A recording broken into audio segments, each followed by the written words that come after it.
Rose and Anne-Marie Goldthorps are filmmakers based in Weymouth, Dorset. Rose is 26 years old and directing her 8th feature film, an adaptation of Thomas Hardy's novel The Well-Beloved. Hardy was local to the area and used the Isle of Portland as an inspiration for the novel's setting. Following months of preparation, the filming is about to start. So Mark, can I just go through it again? Did you pack the recording box? Yes. Recording machine? Yes. Yes. And we have the red light. Okay, Yes. so now we just worry that she's got the camera. Yes. Okay.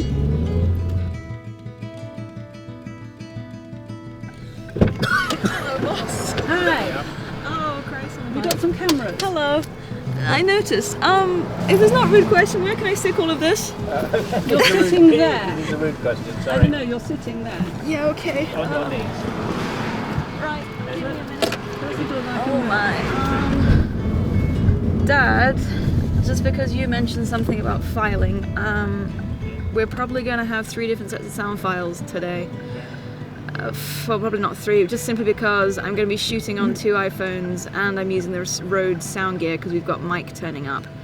So I'm going to test out the wireless mics on one of the phones. I'm going to use my shotgun on my phone, and then I'm going to use, depending on how much time Mike can give me, the proper sound gear. So if one of those sound ones come out alright, we'll be alright.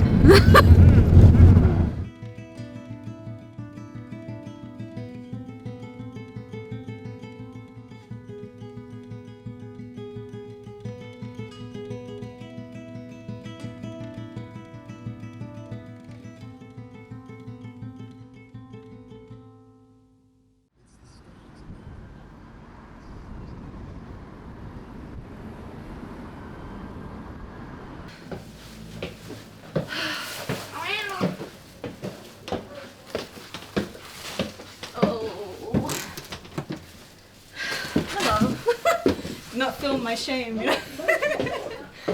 Oh my. I can't find canvas in here. This isn't the kind of bag with canvas in. Oh no, I forgot. I'm using iPhones. Sorry. I put them in my personal handbag because I'm annoying that way. Oh Christ, no, hang on. Hang about. You're going to use an iPhone for a canvas? 2 of them actually. Also, why is this Jesus Christ? I was basically raised sans technology because on the fair point my mother said no TV, and then I was about 4, somebody bought me some DVDs and I watched DVDs forever, and then about No, was it 7. About 7. Yeah, but I remember at some point asking you when I was really early on, do I want to make can I either I want to be president of the world or a filmmaker? And Mum said, Yes, you gotta yes. be a filmmaker. Yes. Oh dear. Okay, so I'm gonna make Jocelyn more, not Jocelyn, Summers more of a drunk. So we're gonna have clink, clean one. Where's that metal tray? Can you grab that metal tray, please? Oh, I'll grab it. Very good. Very good. You got it. You got it. Can you stick the 2 cube glasses you've currently got and a bottle of wine on the air and stick them sort of in there, in the shot, as if you're like they're part of everything? And then I'm going to give one to Summers while he's painting, just to make sure we all know he's properly drunk. Well, she was reading a lot of the time. She was mad on Terry Pratchett, so she read all the Terry Pratchetts in English. But I had to, well, this is back in France, I had to take all the English books off her, and so she right, so she read them all in French. She's always torn through novels and thought in terms of novels, in terms of expanded a big arc. If you didn't have television. Well, I didn't have television or radio, so she had to read anyway. So that but was she'd always terrible. thought in terms of a big expanded, and she'd already made 18 shorts, and said, well, can't I do a big one? So I said, well, yes. So. Scene 44, take 1. Okay, hang on so I finish stuffing my face. I need to escape. Say that again. Hold on until she's finished stuffing her face. Thank you. Action. Summers, do you really not mind marrying an old woman whose temperament, as far as I can tell, is not the sweetest? Oh, well, sweet luxury, smooth, rough waters.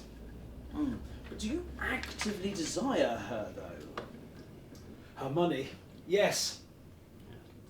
Her company, a little, sometimes. But her form, well, she's quite presentable.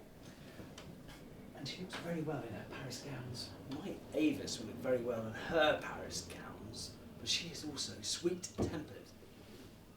Look, man, can't you see that I'm poor? If I could win beauty, tractability, as well as wealth, do you think I wouldn't? We can't all marry fishwives' daughters. How dare you, Summers? If you're going to accuse me of marrying into fishwives, I'm leaving. I'll see you at the showing.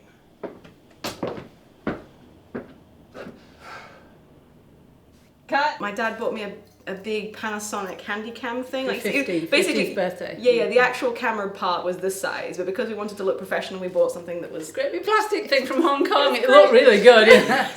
Could pretend it was an array. You know? like the 1980s television cameras, like those big ones. So then we did a bunch of silly filming with that one, which was great fun. I was surprised that adults actually got involved in that one, but a lot of people thought I was older than I was, so that was a mercy. So that was 14, 15 Yeah, when you yeah. made that one. Watch it. That was your first yeah, feature. that was juvenile, we're going to call it that. And then it just kind of, once I realised that I could organise, then I thought, well, hell. You did that was only 45-minute one, and then you did another 45-minute one, which was the period one. Yeah, I did Silverville afterwards. That was the first historical drama. And again, because I was a kid, thankfully, they gave me a lot of leeway. The New Zealand Opera, we wrote to them, we're like, hey, can we borrow some costumes? And they were like, yeah, just turn up. Sam, did we give you another jacket? No. Did you find a bag with your name on it with a jacket? There are bags because I'll look. I know what's happening. Jacket, please.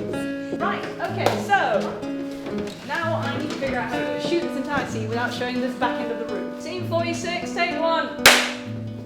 Everybody ready? Action.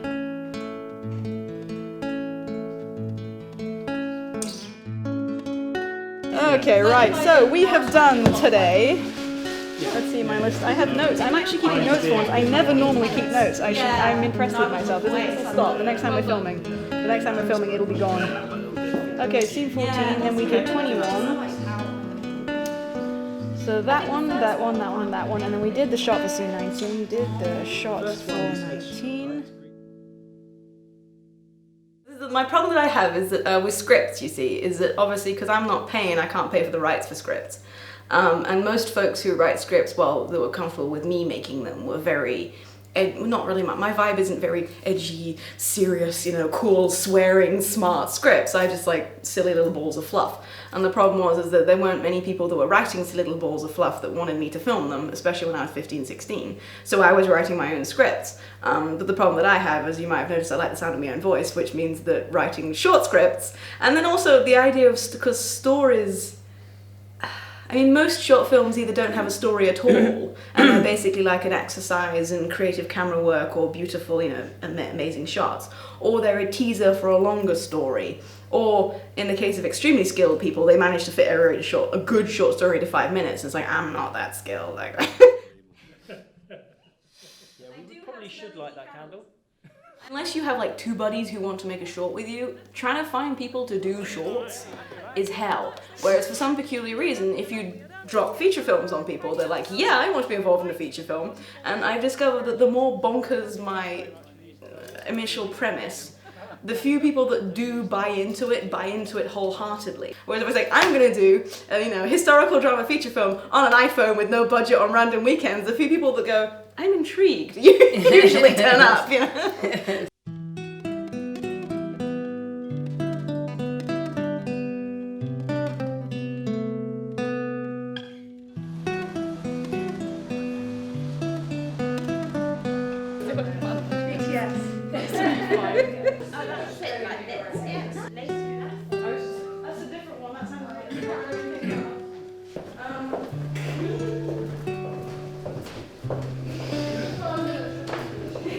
Please don't. Yeah, hold your skirt.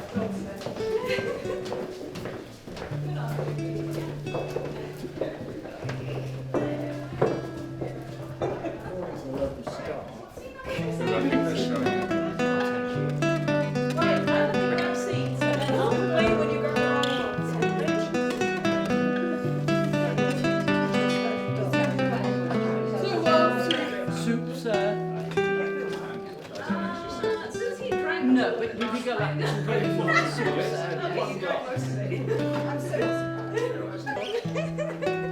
Sorry, I'm gonna to tuck the t-shirt further on the other side. Is that trafficking you? Did you get 30? Yes, I read 31. I got 31, and it's a small a. Okay. And it's a mixture. There's some semi-pros, there's some drama teachers, there's complete novices, there's students. It's quite an amazing mix. Can you set the scene for us a bit? Yes. Basically, it is. The irony is, there's a fallen down castle over there, and Thomas Hardy decided that that one was going to be an actual real castle. But basically, Joslin's come back from Rome, he's rich, he's wealthy, and this is to show off the fact that he's rich and wealthy, basically.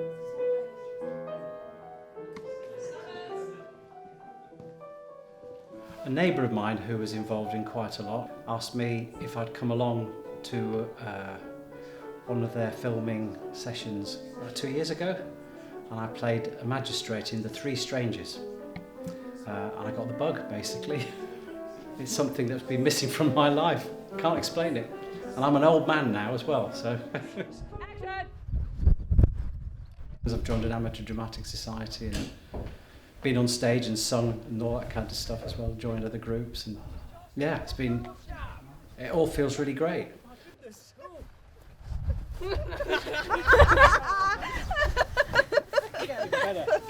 Okay, Summers, I need you to come back and grab your wife's hand. So she pushes you away and then pulls you back. You need to hurry back. You're very much under her thumb. But apart from that, basically that again, one more time, please. That was very good. That was very good. Thank you very much. You don't get too much time to think. You need to be prepared with the role. So it's fast paced. It's a little bit more stressful to get things right quickly because there's a lot to cram in a day. So very different. But again, it's a different type of stress because you've got, if you're doing a major production, you might be doing one angle and do 15 takes, and to repeat and repeat and repeat on something, can become quite painful or laborious. But it just depends on the scale of production, and making sure that you get the shots you need in the way that you want them. So with Rose, there's a lot to get through, and it's people's spare time, and there isn't, it's weekends, so there isn't a great deal. So you want to make sure that you get through what you're planning to get through, so you don't overschedule people. But it's good. It's nice having a bit of fast pace though. Call it. Scene 90, take 3. Ready. Action. What are you doing? Well, I've never been married before. I wanted to do things properly. With this ancient hag? Don't be Cut. Yep, that's excellent, quite frankly. And now I'm just going to do the reverse shot of that. What are you doing? Well, I've never been married before. I wanted to do things properly. With this ancient hag? Don't be ridiculous! Cut. Yep, that's great. Oh, I went high pitch though. Can we do it again? One more time? Yeah. Okay. Oh, it didn't matter because it's her. Yeah, it's her line. Yeah, it's her line. Okay, so that's Okay, two. So now we have to go into the kitchen. It was quite confusing, first of all, because there's 3 characters called Avis. And I'm no longer playing ingenue roles now, so I'm known as Old Avis and Ancient Avis. So I'm going to own that. I just call it my Renaissance period. I toured with a theatre company when I was younger, and I went on to have my 2 children. Obviously, Francesca's my daughter, so I've kind of roped everybody into it. So my husband's been in it, my eldest daughter's been in it, my friends have been in it, and it's just been this most amazing sort of community collaboration, and we've all got to know each other because it's been similar cast on some of the other films before, and also we've been doing radio plays, and I just felt at home straight away. I felt very welcomed, and I felt I could push myself a bit more, and it's getting into the habit of learning lines again, which were absolutely terrifying, but it's the fact that Rose makes you feel so calm that you can do it. Right, can I get Slayton again, please, Frankie? It's a take 2. Ooh, local beaches, isn't it? See, I just kind of want to do like behind the scenes kind of thing when I grow up, so I've helped a little bit with sound and everything, and so yeah, it's been really fun to do. You leave it. Right, okay, just try from the top. So, Poppy. I'm gonna not. Yeah. Ready? Action, Poppy.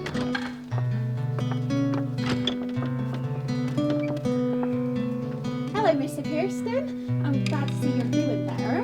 I've just come to help the nan, Gran, take her things home. Hello, Avis. No, but ridiculous, just. She wouldn't be here otherwise. She'd be salty and gutty. What time is it? Hang on. I'm playing 3 generations of Avis, so it's very confusing. I'm playing Avis 1, Avis 2 and Avis 3, and they're all mother-daughter. And it's been really interesting trying to find the differences between the characters, because the first Avis is posh, the second one is kind of in the middle of posh and Dorset, and the last one's super Dorset. So trying to find distinctions for all of those characters has been hard.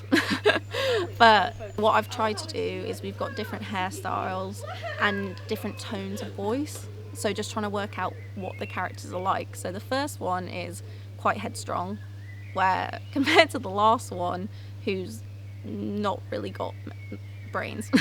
So I sort of approached the last one with a lighter tone and a more, oh well, what's this and how's this, like, you know, she's confused by everything.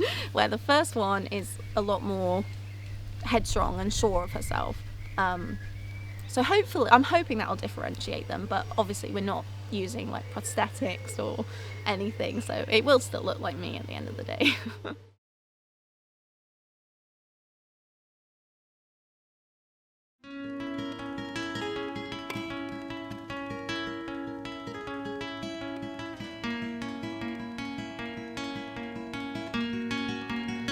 I hope so anyway. Thank you, Zeph. Right, are you kids ready for slate?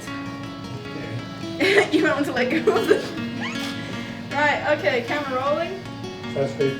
Call it please, slate. 12A, take 1.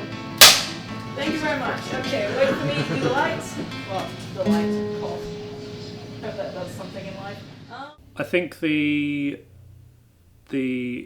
sort of local history definitely has a big part to play in how popular sort of hardy things are. I think if you were, you know, further north or abroad, that they probably wouldn't have the same impact as they do locally. Being within sort of Portland, Weymouth, Dorchester, with Hardy being from here, that I think it carries a lot of weight with it. I enjoy the characterizations. I enjoy sort of trying to find what the character is about, what their history is, and trying to find my spin on that character, whatever it may be. And I like doing the Hardy stuff. It's very different doing the stage productions to the films.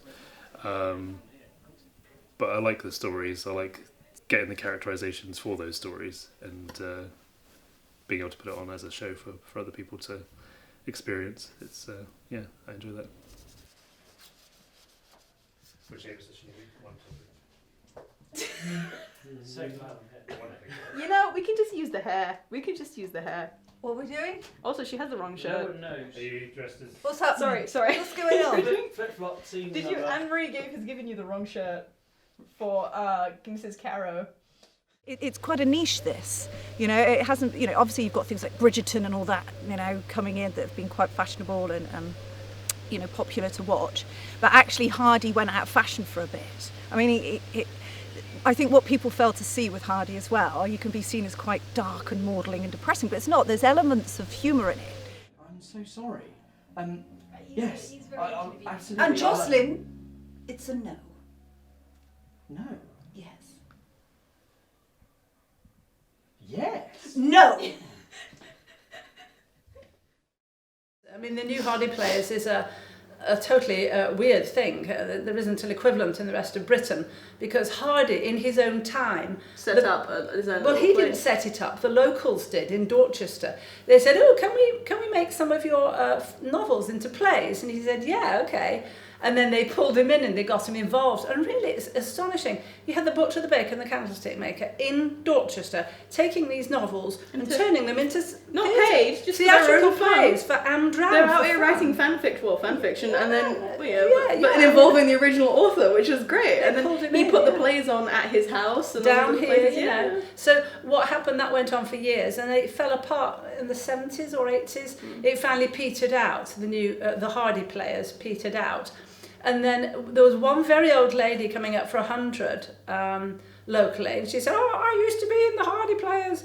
And they said, "What do you want for your birthday?" Coming up for 100, and she said, "I'd really like to see the Hardy Players start again." Bless them. So they started the new Hardy Players, and again they go around locally, both in Dorchester and around Dorset, performing the stage versions of his novels. You see. So yes, they very kindly, once Rose made the first film, out of the blue they came and said, "Do you want to borrow our costumes for your plays?" There should be one with Mrs. Summers on it. Yes, there's a Mrs. Summers bag, yes. Where would that be, out of mild entertaining curiosity?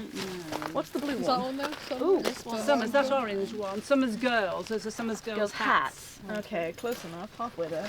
If anyone can find... What's the one with the kittens on? What is that say? That's mine. That's yours, alright.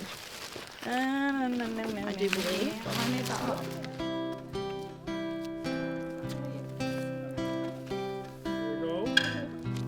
Coming through.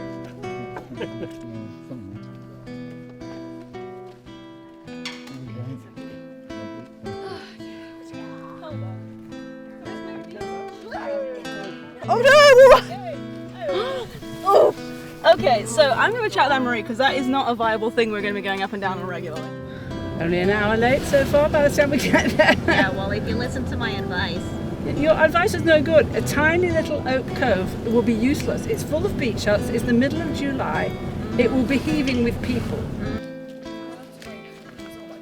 Surely it'll come on. If the number 2 come on. 1/10 stage then.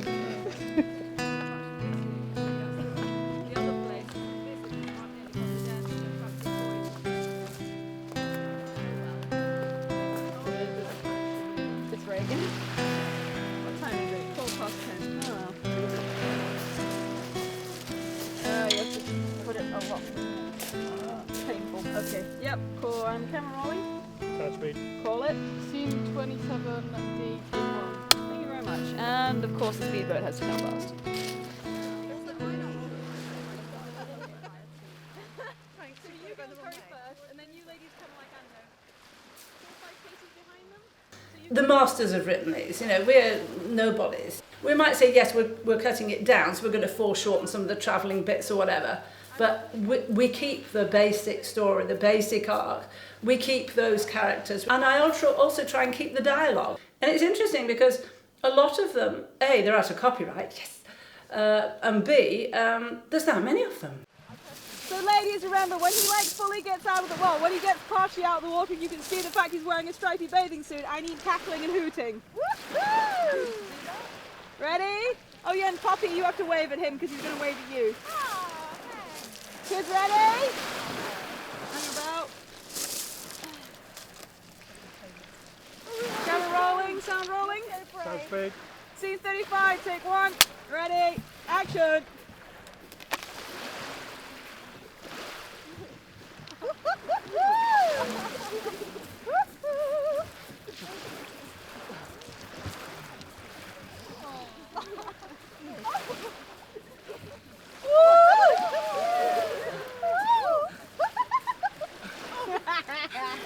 Hello. We're just going to do all the ones that haven't been done. And if you include his novellas and long short stories, we've got about 20 of them, and only I think about 5 have been made. What's been made? Far from Madding Crowd, Return of the Native, Mayor of Casterbridge, Jude the Obscure, Under the Greenwood Tree. 5 have been made, so that means we've got 15 others to make. At 1 a year gives us 15 years. And then, if I'm still alive and kicking, we might even start on the ones that have been made before.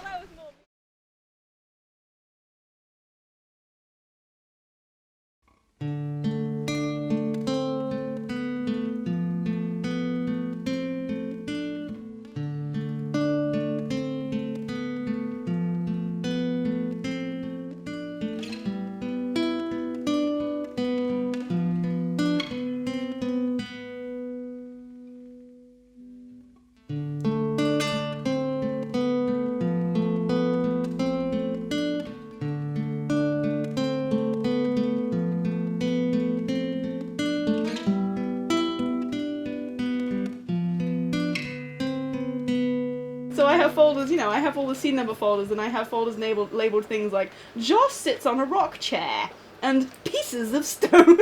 And what the fuck? We actually have a very large folder marked WTF. And that's just basically all the video footage that we couldn't figure out where it goes. So yeah, that's currently my editing process. But I'm always swapping between my main PC, my double PC, my dad's PC, my PC, and then it's just sort of an endless hell of whoever's currently awake and knows where the particular piece of footage is. Yeah, I enjoy doing it this way. It's probably not the best way of doing it, but that's how I do it. And when you explain the strategy to people, it sounds disastrous, but when you're actually doing it, it makes sense. It works.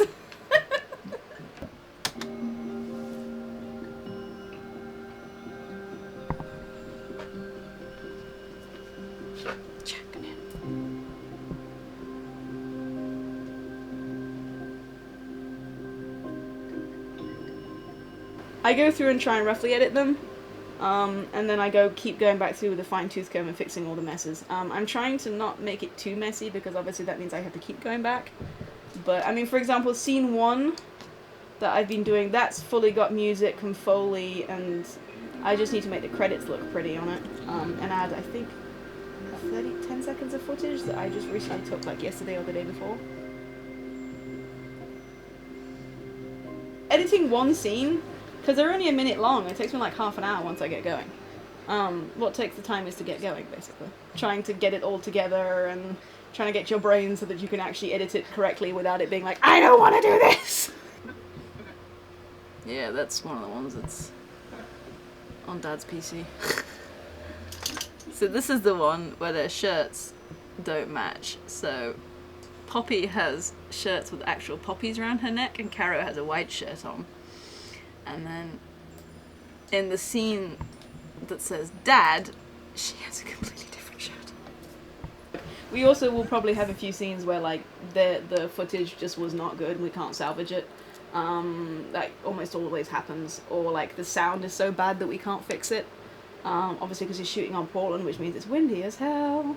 Or just we just lost stuff, because this happens and when you're just doing this, because obviously after filming I try and get it on here, but because I'm probably the only one doing this, I get Mark to help me, but we're working within like Dropbox, my hard drives, HID hard drives, an entire film, 2 phones, a DSLR and a sound recording device, so despite your best efforts, some of it's going to go disappearing because neither of us are doing this like professionally full time.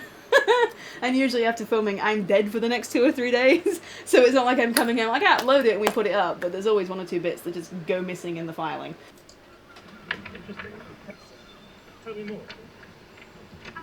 We also have, I'm pretty sure, mix up on the actors of who's playing what, because obviously with those 2 women, between the 2 of them are playing like 5 different women, so I forget who's playing what sometimes. What I was going to do is I was going to do a rough cut following the script all the way through.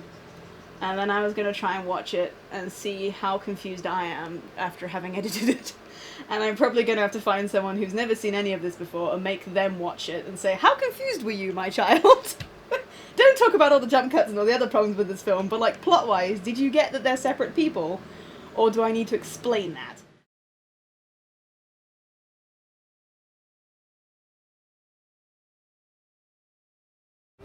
Well, I'm encouraged in the thought that you're not editing next year, dear. Excuse me, I can't afford to lose any more hair. We got it done on time. It's not my fault that he decided to mess with his computer settings, but it wouldn't render. 3 hours to spare. Yeah, because he messed with his computer settings. He was only trying to rescue you because you left it so late. If there's a difference, okay, with the wrong setting it was wanting to render in 3 hours, without the wrong setting it was rendering in 10 minutes. I know. However, had the thing been fit for purpose and ready to be rendered a week ago, Yes. like it was supposed to be. Instead of being left till the last minute. Yeah, but if you lot paid me, we wouldn't be in it. Hello, Fifi. It's okay. You sit on that. I'm going to bring her down to say hi to folks because some people want to say hi to Fifi, and then I think, sorry, I'm going to have to bring her up here during the projection thing. That's okay, you are totally responsible for any accidents. Yep, and that's fair. I can live with that. Just for any accidents, not just the dog. You're responsible for any accidents, right? If you're making a film properly, the traditional way where everyone gets funding, you have your market segment, and your market segment is, say, women over the age of 30 that like pasta, right? Like that's the women who like historical dramas, me being one of them. I'm not over 30, but you know what I mean. Whereas with these films, we're not going for that audience. We're going for Dorset. We can't get to them. But it's not that we're getting them. We're not. The reason why our films don't have the fire alarm in the background and have somebody's auntie being the same person 3 different times. The reason why we get to get away with the silly stuff that we do in our amateur dramatics is because our audience currently is the amateur dramatics people in Dorset. Hey, that's my son. Hey, that's my house. Hey, that's why I get to do these things and get to have the uniqueness, the stuff which makes professionals cry. Because I'm not aiming for Marvel's audience. I'm not aiming for like 5 million people being like, oh my gosh, it's Keira Knightley, I'm in a dream. I'm aiming for Tom, Dick and Harry being like, that's my boat on Chesil. And I really feel that that's the problem with the filmmaking industry that's currently happening, is they've got so overproduced that it's become boring. Everybody expects Dune on a Tuesday afternoon. Like, yeah, okay, I can sit down and watch Dune on my phone. Yeah, that works, cool. Whereas what we have is that we are, in effect, YouTuber filmmakers, because you can see it's someone's nan. And someone's nan's doing a pretty good job, but it's still someone's nan. What makes us interesting and different is we're the YouTubers to the filmmaking industry. Like, we're not pretending to be one of them. We are our own thing, and people watch us because, oh my gosh, she done it with string. You're not because, oh, this is boring, the CGI looks a bit janky. Like, anyone points out, well, the left eye's janky. Yeah, well, the left eye's the least of my problems. This guy's currently wandering around pretending to be a horse, you know?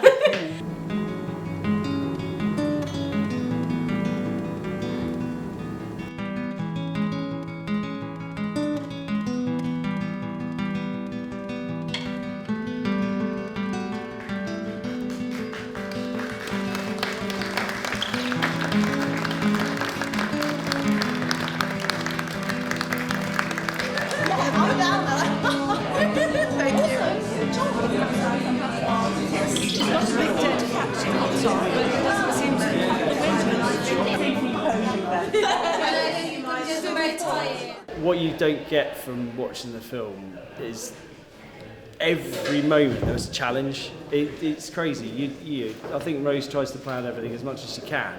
Yeah. But it just goes sideways somewhere. As soon as everyone turns up, everything just goes sideways, and you're thinking on your feet. And she's done a great job, overcoming those difficulties of the day and turned it into something that, I think she could be really proud of that.